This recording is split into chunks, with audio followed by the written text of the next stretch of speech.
नमस्कार, प्रणाम। आप सब कैसे हैं? आई होप आप सब बढ़िया होंगे। तो दोस्तों, आज की इस वीडियो में बात करने वाले हैं मोबाइल से अपना पैन कार्ड कैसे बनाएंगे। जी हाँ दोस्तों, आप अपने मोबाइल से पैन कार्ड बना सकते हैं घर बैठे। तो चलिए चलते हैं और सारा प्रोसेस डिटेल में बताते हैं। इस वीडियो को शुरू से अंत तक देखिएगा ताकि अच्छा से समझ में आए, कहीं गलती नहीं कीजिएगा। तो चलिए चलते हैं और बताते हैं कैसे अपना पैन कार्ड अप्लाई कर सकते हैं अपने मोबाइल से। तो भाई सबसे पहले आपको अपना ब्राउजर ओपन कर लेना है और ब्राउजर ओपन करके सर्च बार में आपको टाइप करना है NSDL। NSDL लिखकर आपको सर्च कर देना है। आपके सामने लिंक ओपन हो जाएगा। यहाँ पे नीचे आप स्क्रॉल करोगे तो आपको एक ऑप्शन दिखेगा ऑनलाइन पैन एप्लीकेशन NSDL करके। सिंपली इसके ऊपर क्लिक करेंगे। क्लिक करते ही आपके सामने ऐसा पेज आ जाएगा। वैसे मैंने इसका डायरेक्ट लिंक नीचे डिस्क्रिप्शन बॉक्स में दे दिया है, आप वहां पे भी क्लिक करके डायरेक्ट इस पेज के ऊपर आ सकते हो। सबसे पहले आपसे पूछा जाएगा आपका एप्लीकेशन टाइप क्या है, ठीक है। तो जैसे इसके ऊपर क्लिक करोगे तो आपको तीन ऑप्शन देखने को मिलेगा, new pan Indian citizen, new pan foreign citizen और चेंज और correction in existing pan data. तो हमें क्या करना है कि नए पैन कार्ड के लिए अप्लाई करना है और हम लोग इंडिया से बिलोंग करते हैं, इंडिया में ही रहते हैं। तो इसके लिए हम लोग फर्स्ट वाले ऑप्शन को चूज करेंगे, new pan Indian citizen form 49A। Simply इसको आपको चूज कर लेना है। उसके बाद नीचे आपको कैटेगरी चूज करने बोला जाएगा। कैटेगरी में आप सिंपली इंडिविजुअल चूज कर लोगे अगर आप एक नॉर्मल अपने लिए पैन कार्ड बना रहे हो तो। उसके बाद थोड़ा सा नीचे स्क्रॉल करेंगे, यहाँ पे आपको टाइटल चूज करने के लिए बोला जाएगा। टाइटल में अगर आप लड़की हैं और मैरिड है तो आपको श्रीमती चूज कर लेना है, और अनमैरिड है तो आपको कुमारी चूज कर लेना है, और जितने भी मेल है वो श्री चूज कर लेंगे।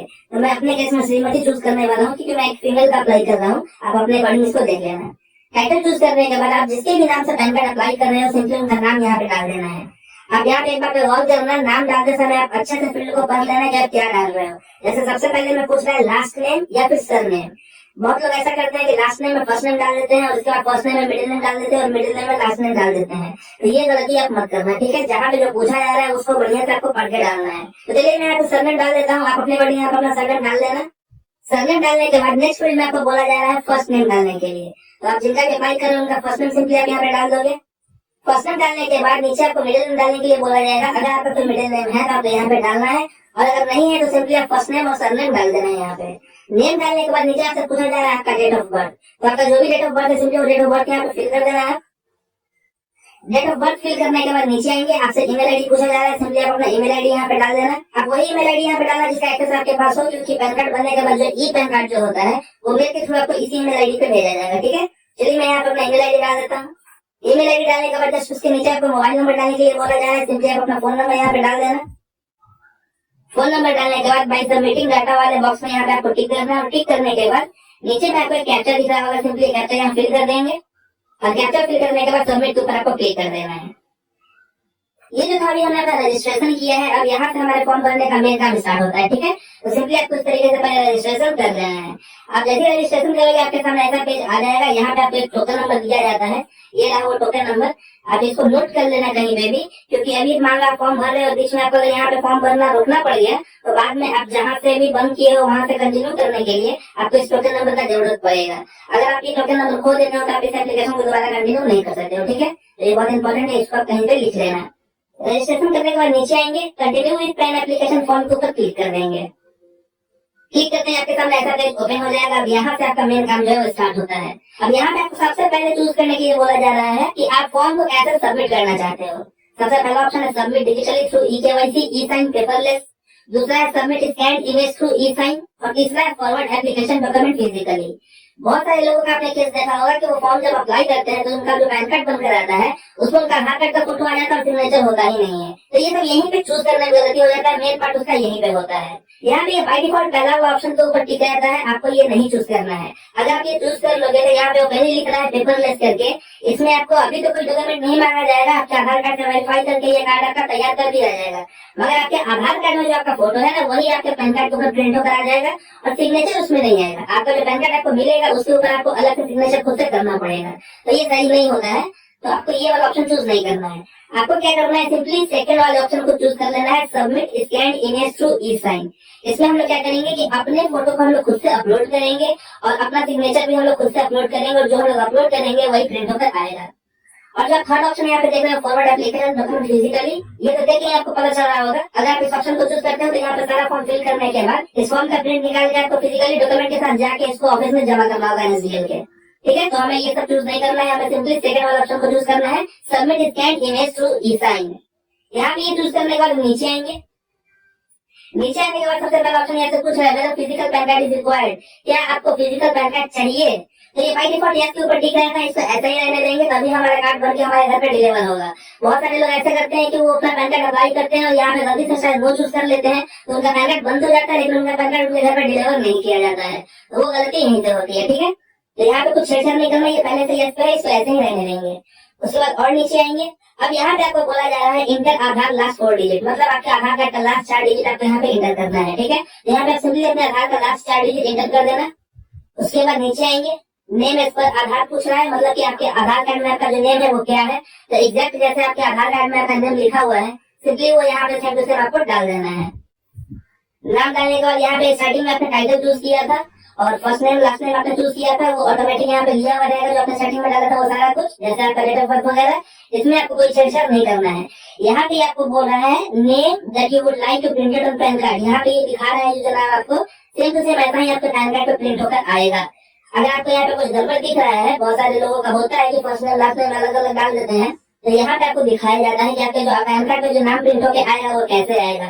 तो एक बार आप यहाँ पे देख लेना अच्छे तरीके से, अगर बिल्कुल सही हो तो आगे बढ़ना, अदरवाइज आप इसको करेक्ट कर लेना पहले। उसके बाद यहाँ पे नीचे में आपको आपका जेंडर सेलेक्ट करने के लिए बोला जा रहा है। मेरे केस में फीमेल में यहाँ पे फीमेल चूज करने वाला हूँ, आप अपने अकॉर्डिंग इसको चूज कर लेना। अभी एक पॉपअप आया था, आपने देखा होगा, ये इस फॉर्म को सेव करने के लिए बोल रहा है। अभी मैं वीडियो को बना रहा हूँ, जिसके चलते यहाँ पे टाइम बहुत ज्यादा जा रहा है, तो आपको क्या करना है कि जो भी डिटेल यहाँ पे फिल करोगे उसको आपको सेव भी करते चलना है। सेव करने के लिए आपको ऊपर में यहाँ पे लिखा होगा सेव ड्राफ्ट करके, सिंपली इसके ऊपर जैसे आप क्लिक करोगे ये जो डाटा आपने जितना भी डाल रखा है वो सारा का सारा सेव हो जाएगा। उससे होगा क्या कि जब आप बीच में फॉर्म छोड़ दोगे तो आपने जितना फॉर्म पहले से भर रखा है वो सब खत्म नहीं होगा, आप वहीं से आगे कंटिन्यू कर पाओगे, ठीक है। तो इस पर आप ध्यान देना। चलिए नीचे आते हैं, यहाँ पे जेंडर चूज कर लिया है मैंने। जेंडर चूज करने के बाद और नीचे आएंगे, have you ever been known by any other name, मतलब क्या भविष्य में अपना नाम बदलोगे, तो उसमें ये ऑलरेडी नो पे टिक रहता है, आपको ऐसे ही रहने देना है, क्योंकि कोई भी व्यक्ति भविष्य में आगे नाम तो बदलने वाले होंगे नहीं। अब उसके बाद अगला फील्ड में आपको बोला जा रहा है अपने पेरेंट्स का डिटेल देने के लिए, ठीक है। बहुत सारे लोग ऐसे होते हैं जिनके पिताजी नहीं होते हैं, तो वो अपने पैन कार्ड पर अपने माता का ही नाम प्रिंट करवाना चाहते हैं। तो वैसे केस में यहाँ पे ऑलरेडी नो पे टिक रहता है। अगर आपके साथ ऐसा क्वेश्चन आप यहाँ पे यस चूज कर लेना। जब आप यहाँ पे यस चूज करोगे, मतलब उनके लिए मैं ये बता रहा हूँ जिनके सिंगल पेरेंट उनकी माँ है, ठीक है। अदरवाइज आप इसको नो पे ही रहने देना, छेड़छाड़ मत करना। जिनके सिंगल पेरेंट उनकी माँ है वो यहाँ पे यस क्लिक करेंगे और अपनी माँ का नाम यहाँ पे डालेंगे और कार्ड पे वही प्रिंट होकर ही आएगा। तो मेरे केस में उनके फादर का नाम मैं देने वाला हूँ, ये ऑटोमेटिक नो के ऊपर ठीक है, इसको ऐसे ही छोड़ देना है, कोई छेड़छाड़ नहीं करना है। नीचे आएंगे, यहाँ पे आपको फादर का लास्ट नेम डालने के लिए बोला जा रहा है। सिंपली आप अपने फादर का लास्ट नेम यहाँ पे डाल देना। फादर का लास्ट नेम डालने के बाद आपको फादर का फर्स्ट नेम डाल देना है। और फादर का फर्स्ट नेम डालने के बाद यहाँ पे आपको फादर का मिडिल नेम डालने के लिए बोला जा रहा है। अगर आपके फादर का कोई मिडिल नेम है तो डालना है, और अगर नहीं है तो छोड़ देना है, कोई दिक्कत नहीं है, ठीक है। उसके बाद नेक्स्ट में आपके यहाँ पे बोल रहा है मदर्स नेम डालने के लिए, जो कि ऑप्शनल है। आप अगर डालना चाहते हो तो डाल सकते हो, नहीं डालना चाहते हो तो कोई बात नहीं है। उसके बाद आगे बढ़ेंगे, यहाँ पे पूछ रहा है parent name to be printed on the PAN card, मतलब कि आपके पैन कार्ड पे आपके माता का नाम होना चाहिए या फिर आपके पिता का नाम होना चाहिए, वो आपको यहाँ पे चूज करने के लिए बोला जा रहा है। तो मेरे केस में फादर सेलेक्ट किया है और फादर पे ऑटोमेटिक ठीक है, ठीक है। जैसा कि मैंने आपको बताया कि अगर आप अपने माता का देना चाहते हो तो पहले आप यहाँ पे यस के ऊपर क्लिक कर देना, उसके बाद अपनी माता का नाम यहाँ पे डाल देना और नीचे यहाँ पे ये मदर्स नेम चूज कर लेना है। इतना करने के बाद आपको सिंपली नेक्स्ट के ऊपर क्लिक करना है, आप आ जाओगे अगले पेज के ऊपर, ठीक है। अब यहाँ पे आपको सोर्स ऑफ इनकम बताना है कि आपका जो इनकम का सोर्स है वो क्या है। आप सैलरी हो या फिर आपका किसी बिजनेस या प्रोफेशन से इनकम होता है या फिर हाउस प्रॉपर्टी से होता है या फिर कोई अदर सोर्स है, जो भी आपकी इनकम का सोर्स है वो आपको यहाँ पे चूज कर लेना है। मैं जितना भी अप्लाई कर रहा हूँ उनका कोई इनकम का सोर्स नहीं है, नो इनकम है, तो सबसे नीचे में आपको एक ऑप्शन दिखा होगा नो इनकम करके, मैं इसको चूज करूंगा। आप अपने अकॉर्डिंग यहाँ पे देख लेना। उसके बाद नीचे आगे आएंगे, एड्रेस और कम्युनिकेशन पूछ रहा है, मतलब पत्राचार का पता। आप यहाँ पे जो चूज करोगे रेसिडेंस या ऑफिस, उसके ऊपर आपका पैन कार्ड आपको भेजा जाएगा। तो मैं यहाँ पे सिंपली रेसिडेंस चूज करने वाला हूँ, आप अपने अकॉर्डिंग चूज कर लेना। जो भी आप यहाँ पे चूज करोगे वो आपको एड्रेस यहाँ पे फिल करना होगा और साथ ही उसके प्रूफ में आपको एक डॉक्यूमेंट भी प्रोवाइड करना होगा। तो मैंने रेसिडेंस चूज कर लिया, तो रेसिडेंस एड्रेस में यहाँ पे फिल कर देता हूँ। जैसे सबसे पहले मैं आपको अपना फ्लैट, रूम या डोर या फिर ब्लॉक नंबर जो भी है वो डाल देना है। दूसरे में आपको अपने बिल्डिंग का या गांव का नाम डाल देना है। तीसरे में आपको आपका जो रोड है, एरिया, जो स्ट्रीट है या फिर पोस्ट ऑफिस है वो डाल देना है। और चौथे में आपका जो लोकेलिटी है या फिर सब डिवीजन जो भी आपका पता है, जो भी आपका एरिया है वो डाल देना है। और उसके बाद आपको अपना टाउन, सिटी, डिस्ट्रिक्ट जो भी है वो चूज कर लेना है। ये सारा कुछ आप अपने अकॉर्डिंग अपना एड्रेस यहाँ पे फिल कर लेना सही से, ठीक है। तो मैंने यहाँ एड्रेस फिल कर दिया है। इतना एड्रेस फिल करने के बाद नीचे आपको अपना कंट्री चूज करने के लिए बोला जाएगा। तो कंट्री में सिंपली यहाँ इंडिया चूज कर लेना है। उसके बाद नीचे आपको अपना स्टेट चूज करने के लिए बोला जाएगा या यूनियन टेरिटरी जो भी है आपका वो अपने अकॉर्डिंग चूज कर लेना। स्टेट चूज करने के बाद नीचे में आपको अपना पिन कोड डालने के लिए बोला जाएगा, तो आप अपना पिन कोड यहाँ पे डाल देना। पिन कोड डालने के बाद आपको यहाँ पे नीचे जिप कोड डालने के लिए बोला जाएगा, जिसको आप ऐसे छोड़ देना, यहाँ कुछ नहीं डालना है। उसके बाद आपको यहाँ पे ऑफिस एड्रेस पूछ रहा है, आपको डालने की जरूरत नहीं है क्योंकि मैंने स्टार्टिंग में रेजिडेंस एड्रेस चूज किया था, तो मैंने यहाँ पे रेजिडेंस फिल कर दिया है। आप जो भी एड्रेस चूज करोगे आपको यहाँ पे वो फिल करना होगा, ठीक है। इतना करने के बाद नीचे आएंगे, यहाँ पे आपका कंट्री कोड पूछा जा रहा है, यहाँ पे कंट्री कोड सिलेक्ट कर लेना है, आपको इंडिया का 91 होता है। उसके अलावा यहाँ पे मोबाइल नंबर और ईमेल आईडी पहले से है जो हमने स्टार्टिंग में ही डाला था। उसके बाद नीचे में ये अपॉइंटिंग रिप्रेजेंटेटिव पे नो पे टिक रहता है, इसको आपको ऐसे ही रहने देना है। सिंपली यहाँ पे नेक्स्ट पर क्लिक करेंगे। उसके बाद आप अगले फील्ड में आ जाओगे। यहाँ पे आपको सबसे पहले एरिया कोड चूज कर लेना है, ठीक है। आपका एरिया कोड क्या है, AO9 क्या है, रेंज कोड क्या है और AO नंबर क्या है। मुझे पता है बहुत लोगों को ये पता नहीं होगा, तो उसके लिए आपको क्या करना है, सर्च करने का आपको एक ऑप्शन दे दिया जाता है, जैसे Indian citizen, NRI and foreign citizen, defence employ, government category, जो भी है आप अपने अकॉर्डिंग यहाँ पे चूज कर सकते हो, ठीक है। यहाँ पे फॉर हेल्प और AO कोड करके आपको यहाँ पे दिया जाता है चूज करने के लिए। तो हम लोग इंडियन सिटीजन है, सिंपली इंडियन सिटीजन चूज करेंगे। यहाँ से आपको अपना स्टेट चूज कर लेना है। उसके बाद यहाँ से अपना सिटी चूज कर लेना है। जैसे आप सिटी चूज करोगे आपके पास AO कोड की लिस्ट ओपन हो जाएगी। इसमें से आपको अपने एरिया का जो भी आपको पड़ता है वो चूज कर लेना है, ठीक है। यहाँ पे अगर लेफ्ट में स्वाइप करोगे यहाँ पे एडिशनल डिस्क्रिप्शन करके भी लिखा हुआ है, इसमें आपको पढ़ के अपने अकॉर्डिंग चूज कर लेना है या किसी अंतर्गत आते हो, ठीक है। यहाँ पे AO कोड चूज करने के बाद सिंपली नेक्स्ट पे क्लिक करेंगे। आप हर एक सेव के बाद यहाँ पे सेव जरूर करते जाना, नहीं तो यहाँ पे डाटा लॉस होने का भी आपको डर बना रहेगा। सेव करने के बाद आपको नेक्स्ट पेज पे भेज दिया जाएगा। यहाँ पे आपको डॉक्यूमेंट्स अपलोड करने होंगे, ठीक है। जैसे ये सबसे पहले आपसे पूछ रहा है प्रूफ ऑफ आइडेंटिटी चूज करने के लिए। आप जैसे इसके ऊपर क्लिक करोगे तो जो भी डॉक्यूमेंट यहाँ पे एक्सेप्ट होगा उसकी लिस्ट ओपन हो जाएगी। यहाँ पे आपको अपने अकॉर्डिंग यहाँ पे चूज कर लेना है। आपको बहुत सारे ऑप्शन यहाँ पे देखने को मिल जाएंगे, जैसे कि certificate of identity signed by gazetted officer, जैसे driving licence, passport, arms licence. यहाँ पे बहुत सारे ऑप्शन आपको देखने को मिल जाएंगे। इसमें आप अपने अकॉर्डिंग चूज कर लेना है कि आप क्या देना चाहते हो। यहाँ पे मैं आधार कार्ड यूज करने वाला हूँ। सबसे नीचे में मुझे आधार का ऑप्शन मिल रहा है, सिंपली मैं यहाँ से अपना आधार कार्ड चूज कर लूंगा। आप अपने प्रूफ ऑफ आइडेंटिटी में जो भी देना चाहते हो इस लिस्ट में से देके आपको चूज कर सकते हो, ठीक है। आइडेंटिटी प्रूफ चूज करने वाले को प्रूफ ऑफ एड्रेस चूज करना है। एड्रेस प्रूफ के रूप में क्या देना चाहते हो, तो यहाँ पे भी आपको बहुत सारे ऑप्शन देखने को मिल जाएंगे। इसमें से भी आपको जो चूज करना है कर लेना, इसको बढ़िया से कर लेना। जो भी आपके पास अवेलेबल हो आप यहाँ पे दे सकते हो। मैं यहाँ पे भी आधार कार्ड देने वाला हूँ, यहाँ रहा आधार कार्ड। उसके बाद अब आपको यहाँ पे अपना proof of date of birth डालने के लिए बोला जा रहा है। मैं यहाँ पे भी आधार कार्ड डालने वाला हूँ। आप अपने अकॉर्डिंग इस लिस्ट में से देख लेना आपको क्या डालना है, वो आप चूज कर लेना। यहाँ पे इतना चूज करने के बाद आपको नीचे आना है और ये डिक्लेरेशन फॉर्म भरना है। यहाँ पे डिक्लेरेशन में सबसे ऊपर में आपका नाम बाय डिफॉल्ट लिखा रहेगा, इसका छोड़ देना है। नीचे में यहाँ सेलेक्ट होगा, जैसे क्लिक करोगे यहाँ पे हिमसेल्फ हरसेल्फ चूज कर लेना है। प्लेस में आप जहाँ कहीं भी फॉर्म अप्लाई कर रहे हैं उस जगह का नाम सिंपली डाल देना है। और प्लेस डालने के बाद अब यहाँ पे आपको अपना फोटो अपलोड करना है, सिग्नेचर अपलोड करना है और जो भी डॉक्यूमेंट्स आपने ऊपर सेलेक्ट किए हैं वो डॉक्यूमेंट्स अपलोड करना है, ठीक है। तो चलिए मैं यहाँ पे फोटो अपलोड कर लेता हूँ। अपलोड करने के लिए आपको क्या करना है, यहाँ पे जो रेड में प्लस आइकन आपको दिख रहा है सिंपली इसके ऊपर क्लिक करेंगे। जहाँ कहीं पे भी आपने अपना फोटो रखा है आपको उस लोकेशन के ऊपर चले जाना है और जो भी फोटो अपलोड करना चाहते हो उसको सेलेक्ट करना है। फोटो अपलोड करने से पहले आपको ध्यान रखना है कि आपका जो फोटो उसका मैक्सिमम साइज 50 के होना चाहिए। 50 के से ऊपर के साइज तो ये एक्सेप्ट नहीं करेगा और उसका जो डायमेंशन है वो 3.5 इंटू 2.5 सेंटीमीटर होना चाहिए, ठीक है।